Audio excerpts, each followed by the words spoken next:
Welcome to toy-polloi.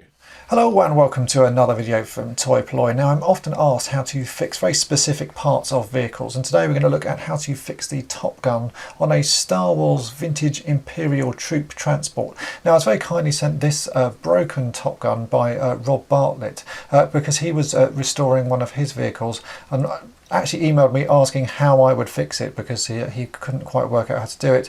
In the end, he found a complete one, so he very kindly sent me this broken one to show you how to fix. Now, you can see that there should be two barrels of the gun sticking out the front here. This one is missing one on this side, and this one is actually just about holding on there. It's pretty battered, but it is holding in place. So today I'm going to show you how to make a new replacement gun barrel for this side. I'm going to leave that one there just so that we can compare it, but I'll show you how to make a complete fresh one to go on the left here. So what you're going to need is a little bit of Lego. Now, I've been in my very useful pot of Lego bits, as you can see here, and we are going to be using a black Lego antenna, which is the sort of longer aerial antenna things that you can buy from Lego, and these are perfect because the little bit of plastic, the sort of long length of plastic, matches a lot of Star Wars vehicle sizes, and you can see here, if I hold those up together, that it matches the thinnest part of the gun barrel there. So we're going to use one of these to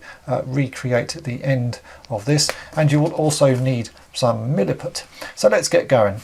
So the first thing we're going to do is to mix up some milliput. So I have just some normal, this is the sort of yellow grey milliput. Now, we don't need very much at all of this, so I'm just going to cut off a small slither of the first stuff, and then we're going to take the other mixable stuff because it all has to be mixed together. This is a two-part epoxy, and we're going to take a small amount of that one as well, like so,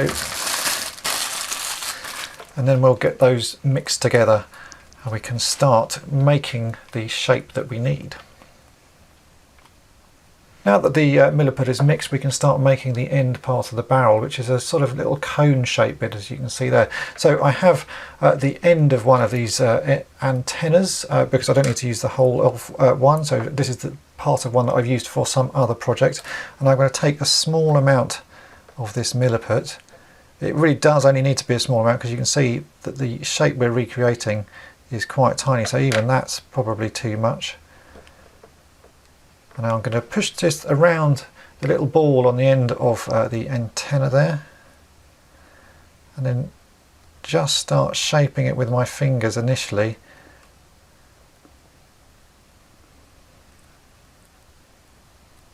Just to get a rough shape, because really at this stage I just want to make sure I can get the right sort of size. So I'm going to hold these two together. You can see that's still a little bit too much milliput, so I'm going to take some of that off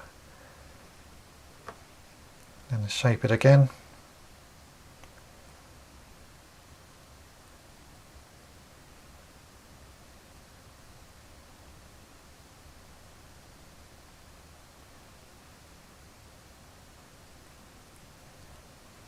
Takes a little bit of practice, this, but you'll soon be able to get something that looks roughly right.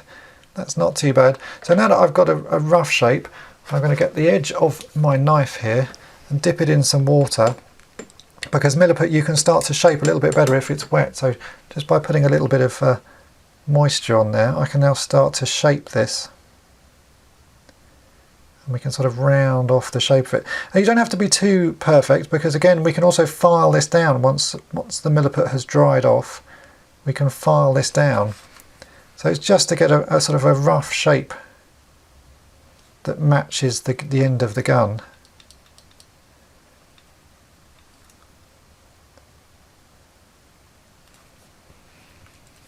You can see that's starting to look quite neat already.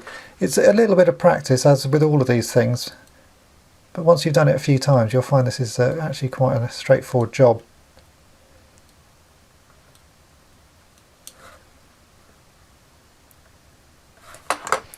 Obviously I can use this as a reference just to sort of hold it against. You can see that is still quite a lot larger, but I think I may leave it like that so I can then file it down afterwards. But that's about the right sort of shape already. So just a little bit of practice. Actually, let's try and get this as accurate as we can. So I'm going to trim off some of this milliput just with the edge of the knife. And I'll do this again because we should be able to get it really quite accurate. It's such a simple shape.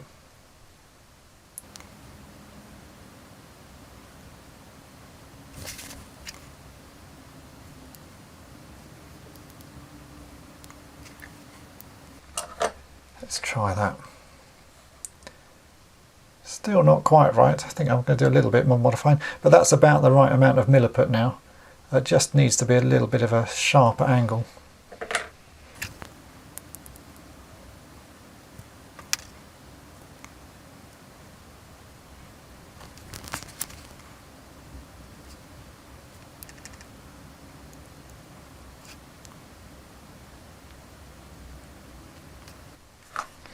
Let's try that.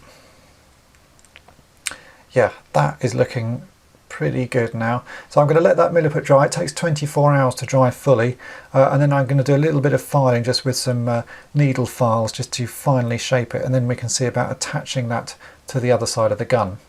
It's now a day later, and as you can see, the milliput has had time to dry, and it's dried pretty nicely. I'm actually quite happy with how that looks. I did a little bit more modifying about 2 hours into the drying process, just so that I could cut off the sort of the top part of the little cone shape, just to create a lip, because if you look at the original one here, you can see there's quite a lip. Let me get that round the right way so you can see. There's quite a lip to the top of the cone, and that seems to have helped quite a lot. Now you can see mine is not quite as round as the original, so I'm going to use some needle files which I have here just to do a little bit more modification to the shape, because it is quite hard to just sort of do it all in one go. Now that this is nice and dry, I can just carefully take the file there and sort of smooth off some of the rougher bits that I'm not so happy with, and we can round that down. Really, the shape is pretty good, but it's just these sort of little bits of fine tuning I want to do just to sort of tone it down. But you're never going to get it perfect, you just want to get it as close as you possibly can. That's probably about good enough, really.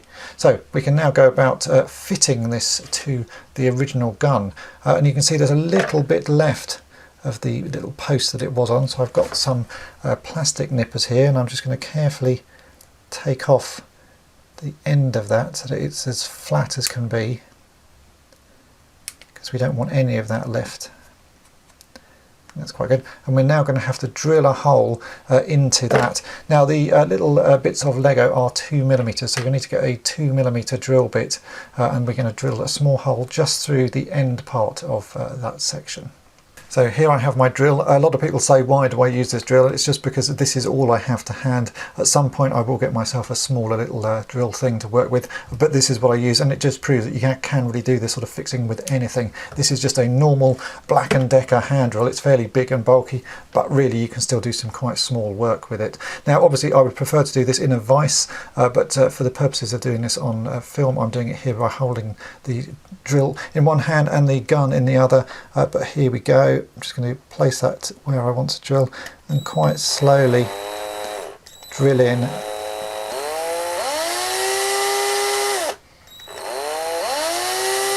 And you want to make sure you're going nice and straight, so I'm just going to turn this around so I can actually see that this is going in the right way.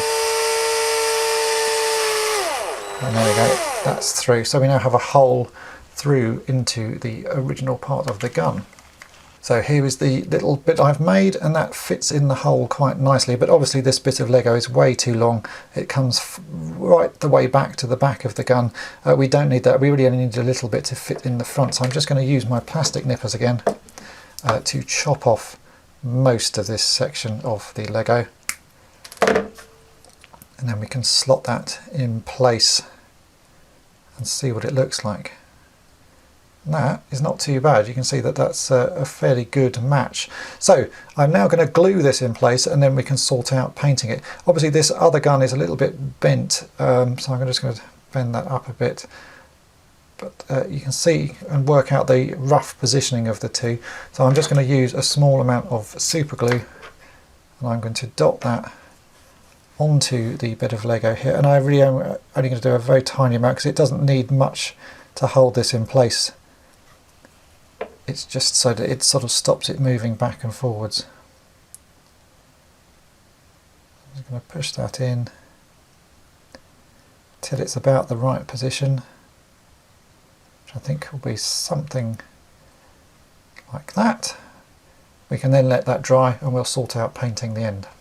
Now for painting this gun, I'm actually going to use a Edding black paint pen. I would normally use some Humbrol acrylics to paint onto this, but I've been using these for a few other projects, so they're sort of hanging around on my work desk. So this will do. It's going to give me a nice sort of black finish, and it really is only just this end bit of milliput we need to paint. So I've given this a good shake up to make sure that it's all mixed up, and you always have to mix these well, otherwise they tend to stay a bit sticky. So I'm just going to make sure the ink is flowing, and we can now just colour in the end part of this new replacement milliput gun. You can see it paints pretty nicely. It gives a good finish. The milliput always gives a little bit of a rough finish, but on this gun it shouldn't be too bad because the other side is actually pretty worn anyway, and I think that will match in quite nicely.